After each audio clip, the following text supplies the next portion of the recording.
How to change hairstyle in Shadow Fight 3. Hello everyone, welcome back to another video from Crazy Gamer. If you are looking for a way to change your hairstyle in Shadow Fight 3 game, here's how you do it. First of all, launch open the Shadow Fight 3 game on your device, and once you're inside the home page, go ahead and click on the menu button at the top left corner.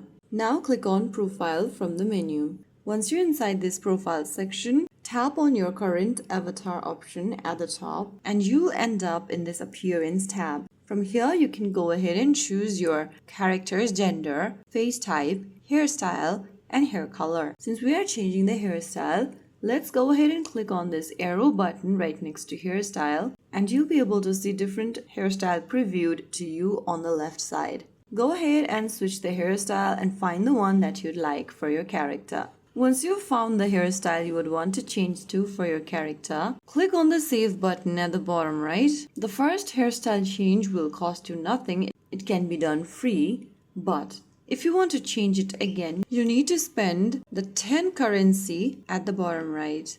So that is how you will be able to change your hairstyle on Shadow Fight 3. So that is how it's done. If you found the video helpful, don't forget to like, share and subscribe to our channel. I will be back again in the next video. Stay tuned and thanks for watching.